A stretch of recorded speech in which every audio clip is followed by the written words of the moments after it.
to do. Yeah, yeah. That sounds good. That sounds good.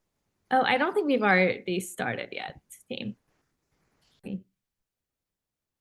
Hi, all. Thank you so much for joining us. We're so excited for another Wednesday VMR here with Jack, who's taking a stroll outside and discussing a case like a boss that he is. Hey, Jack.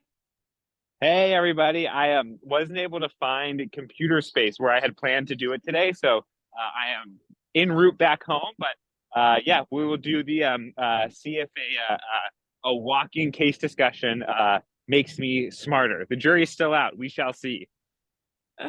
You are plenty smart, my friend. We're so lucky to have Mariana present a case today. Mariana, thank you so much for joining us. Do you want to reintroduce yourself to the VMware community? Of course. Thank you again for inviting me to let people from all around the world participate in these things. I live in Colombia, in Medellin City. I am 26. I'm on my last semester of med school, and I'm an intern. And yes, I'm very happy to be here. We're so excited to have you. And big shout out to Gia and Promise for doing scribing and teaching point today. And Mariana, whenever you're ready, we can get started. Okay, let's do it now. So, um, as a chief concern, it was stabbing chest pain after falling from a standing height while exercising.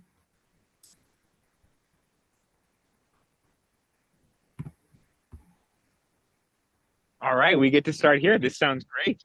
So it sounds like we have a common chief concern that we come up with in the VMR setting, which is chest pain, but it's after a bit of a maybe a unique scenario. And it sounds like there was a fall that occurred while exercising, and then we have chest pain as a part of that. And I think there's a couple different ways to spin this. We could imagine that the chest pain is a complication of the fall itself, right? So this is somebody who may have been exercising, fallen, struck a rib, or led to some other musculoskeletal injury that is then leading to chest pain. But I think that while that has the potential to be a very morbid diagnosis, for example, a rib fracture could predispose somebody to injuries like a pneumothorax, for example. The exertional nature or the fact that the fall happened during exercise, I think maybe perks my ears up a little bit more for the possibility of chest pain that actually led to the fall itself, right? So we can think of a variety of different cardiovascular issues that could lead somebody to end up falling as they are exerting themselves. Most terrifying of which would be a cardiogenic cause of syncope, which could come from something like an arrhythmic issue, right, which could be invoked by ischemia in the setting of an exercise event, or it could be a large vascular issue, whether that's a pulmonary embolism that someone developed or an aortic dissection that someone developed. So I think those would be sort of like the two lenses to take on that I'm thinking about at this initial outset. Is the chest pain a consequence of the fall, or is the chest pain a cause of the fall? And I think the chest pain as the cause of the fall is going to lead us to do a bit of a deeper dive. We may settle on the consequences, but we should pass through chest pain as the causes of the fall, including conduction disease and new arrhythmias, or potentially large issues related to major vascular structures, both of which could be contributed to by the development of ischemia. But yeah, I'm curious, Sharmin, what else are you thinking here? That was beautiful. I got nothing to add. All right, Mariana, back to you. Okay, so the history of the presenting illness, it was a 38-year-old male patient who fell from a standing height while exercising 5 days ago, incurred with a contusion on the anterior torso and right arm after after that he started with a non-specific pain in the superior abdomen and anterior torso, but on the left side where the trauma impacted to.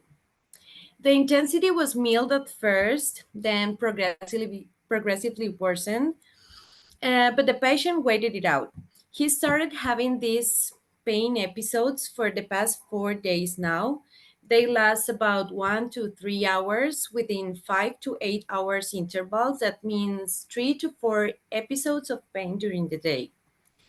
The day prior to the admission, he was woken up by a stabbing severe chest pain on the left side that migrated to the dorsal area on the left side and the right arm. These symptoms were partially relieved with acetaminophen for short periods of time, but the pain started again. And he had never had a prior history of similar episodes in the past. All right. Wow. So I'll start with the HPA. Thank you so much for Mariana. That's such a fascinating case, and I pass the mic to Jack. So, first off, a 38-year-old man. So, quite young, but I would say about a 38-year-old, and kind of knowing a little bit of the background, like especially family history of cardiovascular disease, is going to be very informative because there are certain populations and backgrounds that are are more at risk of earlier onset of cardiovascular diseases. And I think like family history, they tend to be more like genetic sites. So it would be very informative to know because the patient is presenting with trauma. And then after that trauma has this episodic, intermittent, kind of migratory upper abdomen, chest pain. I think a couple of things, again, when you think about chest pain, thinking about your no misdiagnosis of chest pain, right? And Jack alluded to some of them. I think, like, again, when someone with severe trauma with kind of migratory aortic dissection is another one that comes to my mind to think about in this patient, in addition to like ischemic cardiac disease that can lead to arrhythmia that has led to the fall, as Jack mentioned. I think in terms of the other things that you don't want to miss, again, like your cardiac, we love the 4+2 pulmonary etiologies, and also like the esophageal and esophageal spasms are also another one. But again, diagnosis of exclusion. This patient, for the most part, again, like cardiovascular is going to be the one that we want to rule out the most in terms of like the pain radiation to the shoulders. If I remember correctly from Mariana's HPI presentation, again, like both upper abdomen pathology can do it and cardiac pathology can do it. And also the other one that you don't want to miss is the patient had a fall. So also want to make sure, do a good musculoskeletal exam to make sure nothing local is going on there. Jack, what else is on your mind? I got nothing to add. I think we're maybe in the absence of being able to add to the conversation, I will share kind of where I'm struggling at this point in the case right now, which is I think as you highlighted, Charmaine, there's so much precious real estate that's on the table here, right? Intrathoracic structures, all of which are precious real estate, the heart, the lungs, and the great vessels, as well as upper abdominal real estate, particularly in the left upper quadrant, things like the spleen. And both of those areas can be predisposed to the development of traumatic complications, right? So blunt force trauma to the sort of upper abdomen could lead to things like a splenic rupture, a splenic laceration, or slowly progressive splenic hematoma. And I really liked how you highlighted how like the shoulder pain may come into play here, because I completely agree with you. Like coronary ischemia and myocardial diseases, we think about chest pain that radiates to the neck or to the shoulder. But as you highlighted from an age perspective, a 38-year-old may be at overall lower risk of coronary ischemia.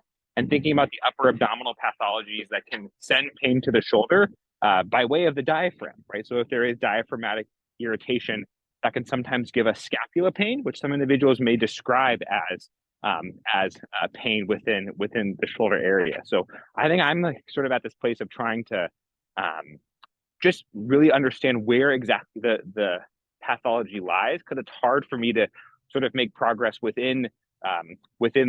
it's hard for me to really localize or narrow the differential right now before knowing kind of which of these areas of precious real estate is the most pressing one, whether that's the upper abdomen, the thoracic space, or both.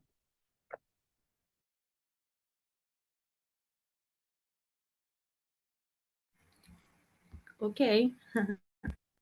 Thank you. So, in the review of systems, he denied headaches or blurry vision, no cough, shortness of breath, or any respiratory symptoms. The pain is not associated or exacerbated with breathing, that's important. No palpitations or lightheadedness. The patient actually says he feels fine except for the chest pain.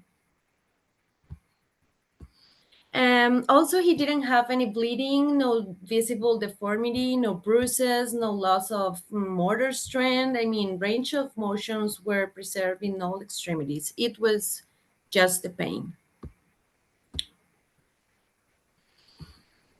Should I continue with the personal medical history? Yeah, Marianne, just in the because of the time, do you want to just take us until the end of the physical exam? Of course.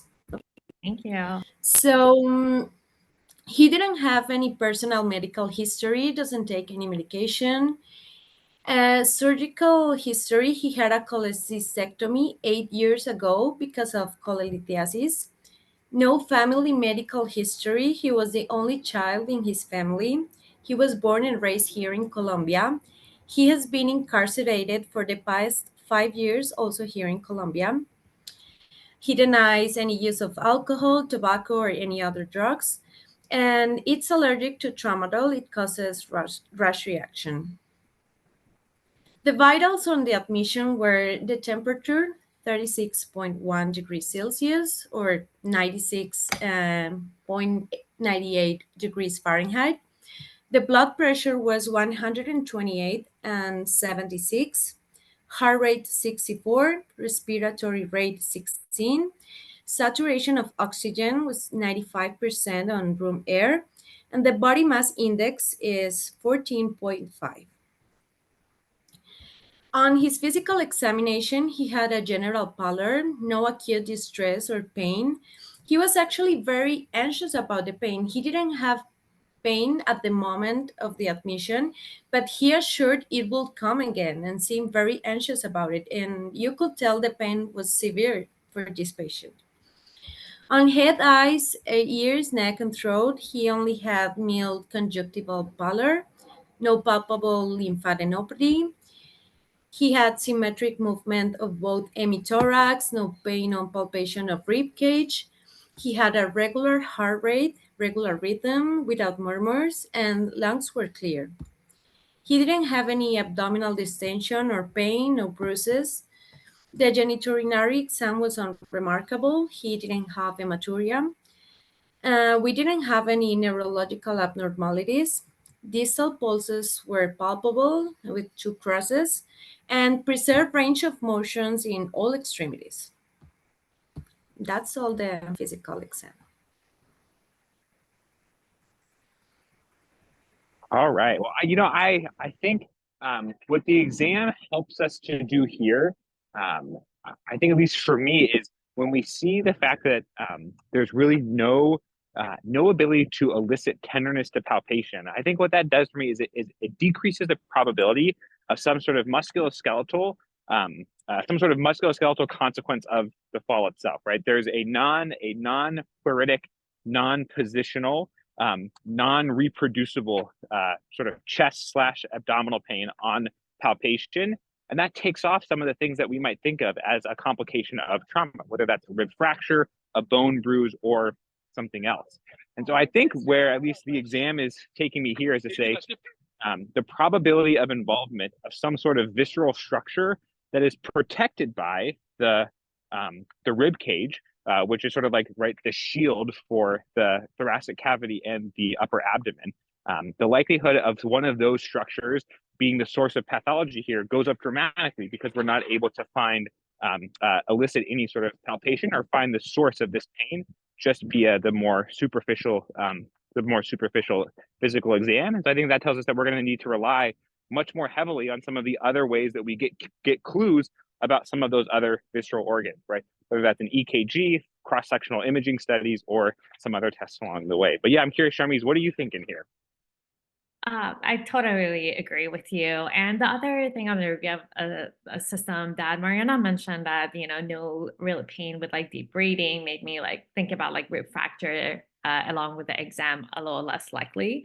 So I agree with you. The other two things that jumps out to me is kind of his pallor and like kind of lower than average BMI for this patient. So for the pallor, the question is like, that evokes like, is this patient anemic? And if that is true, if this is more of a chronic or an acute picture.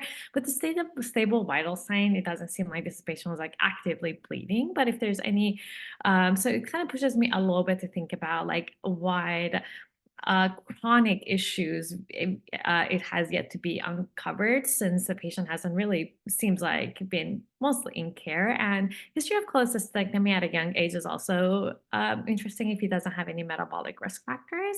And I think someone pointed that out, Mark, I think you pointed it out on the mail, on the chat as well. So I think like, yeah, getting some labs would be really informative. And we'll go from there. Okay, so continuing with initial labs and imaging, we had a complete blood count with white blood count of 6,210, with an absolute neutrophil count of 2,740. Hemoglobin was 9.1. Hematocrit was 25.6%. Mean cell volume and 91.8%. Mean corpuscular hemoglobin 32.6, and platelets were 488K. In the comprehensive metabolic panel, we had a sodium of 141, potassium of 4.67, chlorine of 106. The glucometry at the admission was reported as normal. Creatinine value was 0.75, urea 23.9, blood urea nitrogen 11.15, albumin 31.9 grams per liter or 3.19 grams per deciliter. Total bilirubins were 2.36 with a direct bilirubin of 1.05 and indirect bilirubin of 1.31. ALT was 34, AST was 62.2, alkaline phosphatase was 196, GGT 202. The troponin was within normal limits, so we didn't take other troponin levels. The C reaction protein was 1.54, here being normal below 3. And yes. The AKG had a sinus rhythm with a heart rate of 67, QTC 375, no pathological findings. On the chest x-ray, he had a central trachea, no signs of fracture. The lungs were clear, no pleural effusion, but he had an increased cardiac silhouette. So because of this increased cardiac silhouette, we took 2 more imaging. The high-resolution computed tomography of the chest showed an increased cardiac silhouette. Lungs have no infiltrates or consolidations. Bilateral fibrotic scarring was appreciated, and a few peripherally distributed nodules in both lung bases. Then transthoracic echocardiogram that showed he had a normal left ventricular systolic and diastolic function with an ejection fraction of 61%. The tricuspid valve had thickening of the cusps with a mild insufficiency. Systolic pressure of the pulmonary artery was 37, increased. And other valves here are normal. The right auricle and right ventricle with normal size and function. There was no appreciation of thrombi or intracavitary masses and no pericardial effusion. I will stop here. All right, fascinating. Thank you so much, Mariana, for presenting this case. I'll take the labs a little bit and then leave the rest for the one and only Dr. Penner to layer on. So kind of starting from the hematology, and that was the one that we were thinking hardest about to see. The patient has anemia and a thrombocytosis. So whenever I think about like the thrombocytosis, I think of 2 categories, right? Reactive or primary. And I think like reactive being the most common is worthy of thinking and how it relates to the anemia. So I think anemia, it would always helpful if we have like of a baseline to compare it with. If this is more of like acute anemia, we often things like bleeding, hemolysis.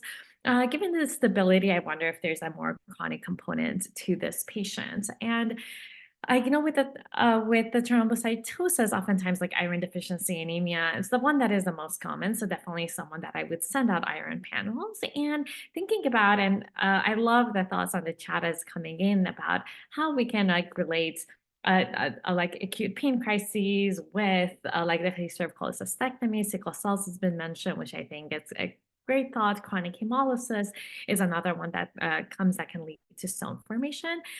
Um, and so I think like the anemia is worth delving a little bit into and getting a bit more of a workup done. And I would start with honestly with the common cause. I'm thinking about the other like anomia is kind of a hematologic malignancy. As the more you have more cell line. Again, I think that is like less likely in this case.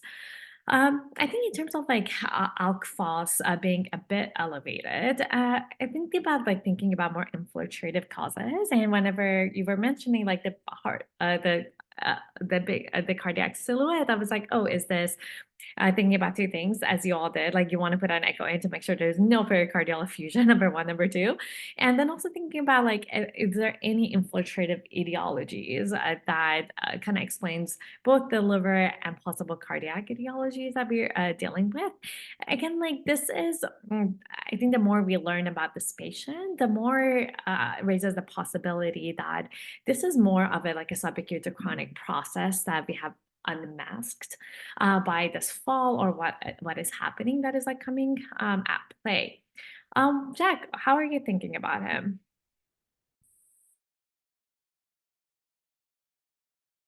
Yeah, I'm with you. I think one of the things that's hard right now is ways to link the echo findings to some of the laboratory findings. I think we could maybe do some gymnastics to connect the possibility of underlying hemolysis to some of the findings that we see on echo. But I think I'm actually honestly thinking about the echo findings totally separate from the other lab abnormalities, at least for now, because I think sometimes I've made the mistake of trying to connect things too early, and as a result of that, I end up missing the possibility of taking a systematic approach to each of these findings. And so I think looking at the echo right now, what we see is tricuspid regurg, a slightly increased pulmonary arterial pressure, as well as some of these kind of scattered periphery distributed nodules. And I think if we ask ourselves, well, what are some things that could cause tricuspid regurg in a relatively young person, or what could cause pulmonary arterial hypertension in a relatively young person, we could run through our pulmonary hypertension DDX. And a couple of those things, particularly some of the things in group 5 pulmonary hypertension, like underlying sickle cell disease or underlying sickle cell trait, those things can lead individuals to develop pulmonary arterial hypertension, probably through some like chronic ischemia that can arise from clotting or sickle cell related conditions as a whole. So I think that's one way to think about it. But when we go through kind of the whole pulmonary arterial hypertension DDX, there are a couple rare things that can cause tricuspid valve thickening, particularly things like carcinoid tumors, Epstein anomaly, as well as underlying infective endocarditis. But we're not really getting a signature for any of those diseases here. And so I think the thing that's most striking is that we have a little bit of an increased pulmonary arterial pressure, and what might make a young person develop underlying pulmonary arterial hypertension. Those could include group 1 pulmonary hypertension, which could include connective tissue diseases, which can come with autoimmune hemolytic anemias. We don't have many other sequelae of left-sided heart failure or many sequelae of underlying structural lung disease, which make group 2 and 3 less likely. Chronic thromboembolic pulmonary hypertension can certainly give somebody chronic pulmonary hypertension. It may also predispose individuals to exercise-related falls or exercise-related syncope. And so I think for me now, it's like let's work up the pulmonary hypertension in parallel to understanding the underlying hematologic abnormalities that you mentioned, Sharmin, and see if as that workup unfolds, we'll be able to start to connect the dots. For example, if we find that there's an autoimmune hemolytic anemia, we may be able to connect that to some connective tissue diseases that can cause pulmonary hypertension. If we find out that actually this is somebody who has an underlying hemoglobinopathy, well, then that may give us another path by which we can explore the pulmonary arterial hypertension. So I think that's where I would go from here with these echo findings, alongside the workup that you mentioned for the hematologic abnormalities. That was amazing. Thank you.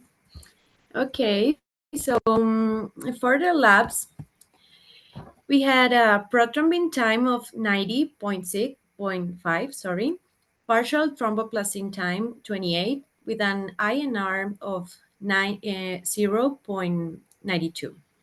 LDH, the lactate, was 931, lipase 50, amylase 117, reticulocytes 5.5%, G6PD was normal.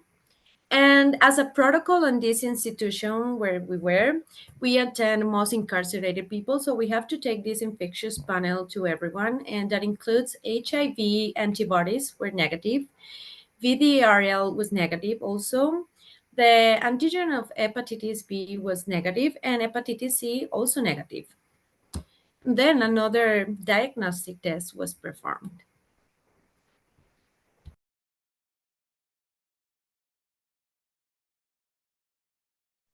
Go for it, Charmise. After you, boss. Yeah, I think I'm a little bit stumped here. I feel like I was hoping for there to be some sort of clarity around exactly where the site of pathology is, and I can't say that any of this new information drastically changed the probabilities that I had going in. I think I'm curious to better understand some of the other outstanding tests related to the anemia, whether that's hemoglobin electrophoresis or other autoimmune hemolysis tests. But I think so many of those diagnoses were still in play. Yeah, I'm having a hard time really drilling down on what the actual problem representation is, which I think is making me feel a little bit stumped in terms of how to definitively get to a final answer. But I think some of those other ones that we talked about in the last dialog plot are still there for me. What about you?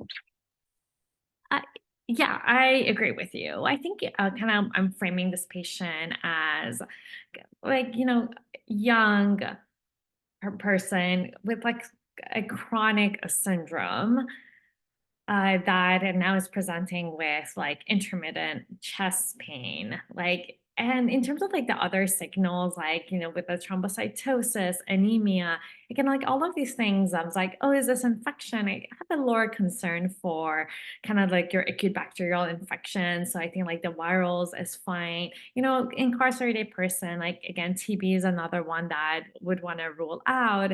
And then kind of thinking about, the anemia, the history of cholecystectomy, all of those things, if you had to put or you have to ask me to put my nickel down, I would think something hematological. And I wonder if investigation of that anemia will help give us a better answer, whether it's like kind of sickle cell, some chronic hemolysis.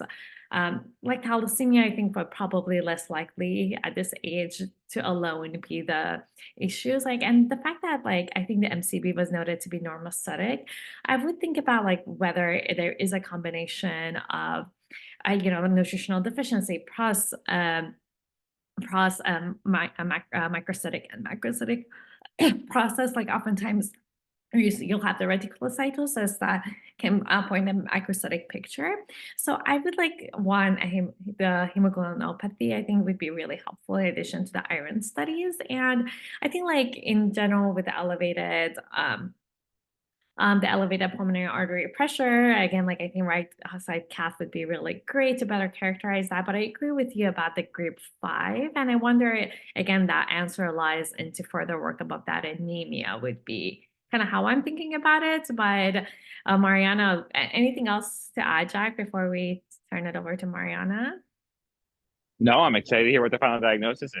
The only thing that I have a high amount of confidence about is that I'm gonna learn a lot from reflecting on this case. Exactly. I'm so excited to learn from you, Mariana. Go ahead. Okay, to answer of what you said, he had a previous TV screening, so that's why we didn't do it here.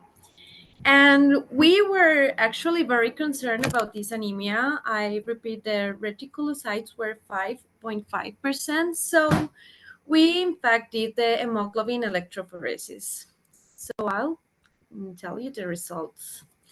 With an hemoglobin S of 85.1%, hemoglobin A2 2%, hemoglobin F 4.1%, and hemoglobin E 8.8%. So this in fact made the diagnosis of sickle cell disease, and we associated this clinical context with a pain crisis or sickle cell disease crisis, maybe triggered by his trauma.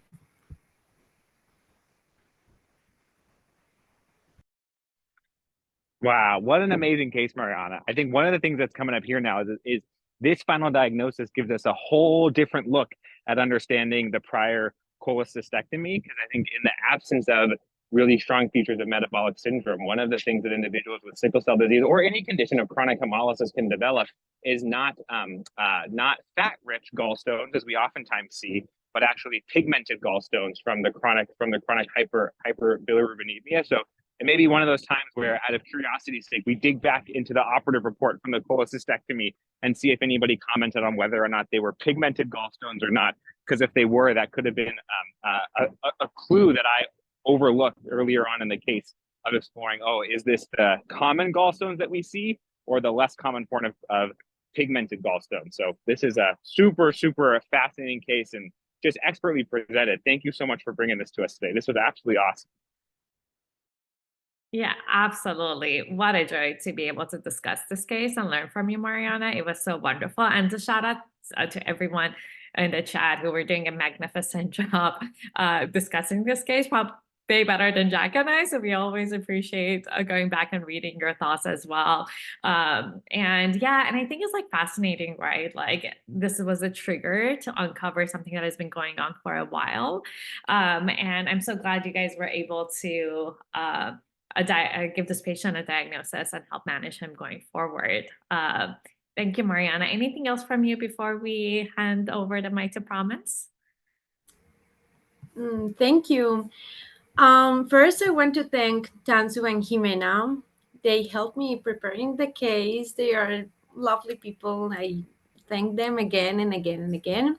I want to say two things. I mean, as the treatment, we gave folic acid, hydroxyurea, analgesic management, and we referred to internal medicine, hematology, and pain medicine and palliative care.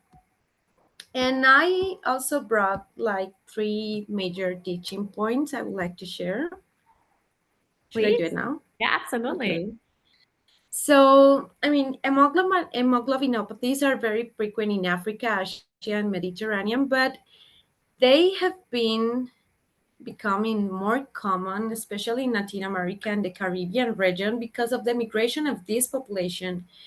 Knowing this, we don't have in Colombia a national screening program for hemoglobinopathies. And we actually found out in large studies that around 1.3% overall prevalence or abnormal hemoglobins in newborns was present, with the most frequent being hemoglobin S and C. So this indicates we should have a national screening program here in Colombia. Also, as you said before, experiencing a fall from a standing height is typically considered a minor trauma for a young, healthy adult in a middle age. Elderly individuals are more susceptible to these injuries like rib fractures and other incidents. In this age group, we had a trauma that led to a disproportionately severe pain and an abnormal hemoglobin level. So this tell us we should have done this through investigation. Anemia should prompt us to investigate further. I mean, as a rule, you should always study every anemia that presents in front of you. And also to answer Jack,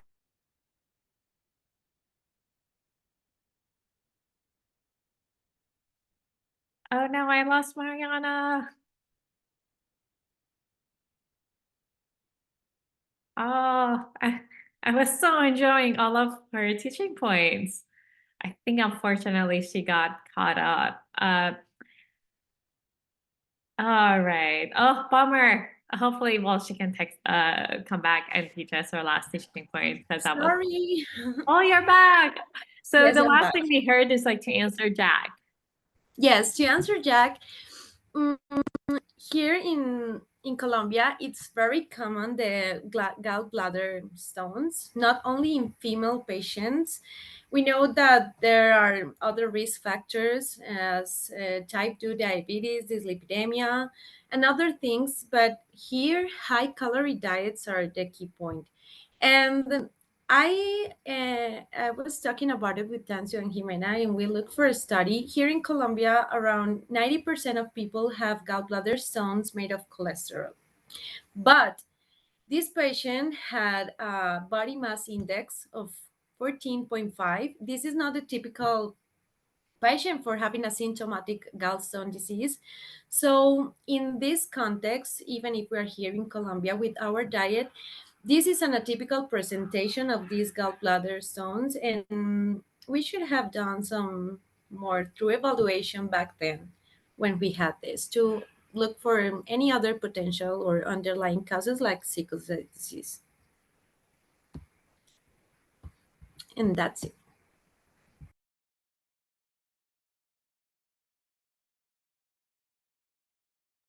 That was awesome. Thank you so much, Mariana. I really appreciate kind of both the public health aspect of that and also like how it pertains to this individual. That was fantastic. Thank you so much. Promise, take us home. Thank you so much, Mariana, for this amazing case. And as always, like a great discussion from Jack. I can't believe you were walking while thinking of all of that.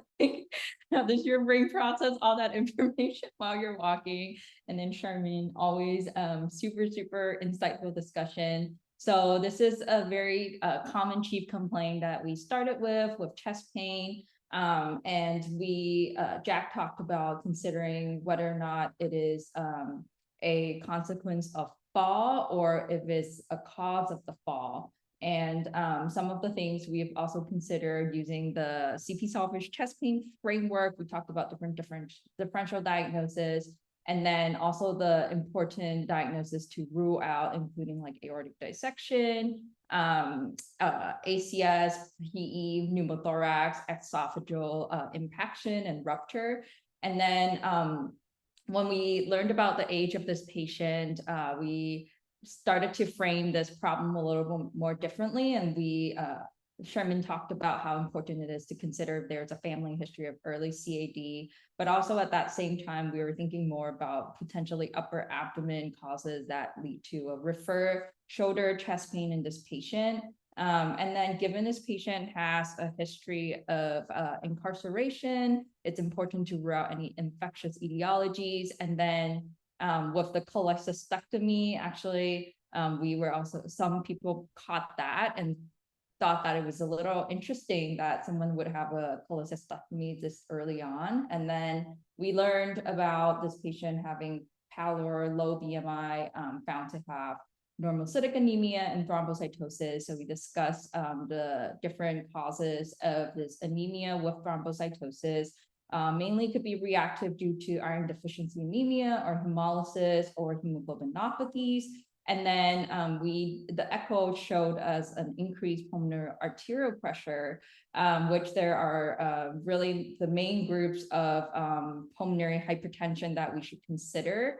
And ultimately, the diagnosis was made when we did a hemoglobin electrophoresis, showing that the patient has sickle cell disease, and the chest pain was most likely due to a vaso-occlusive pain crises, which it can be triggered by any type of stress in the body, including like deoxygenation, hypoxia, infection, trauma, and in this patient's case, most likely trauma.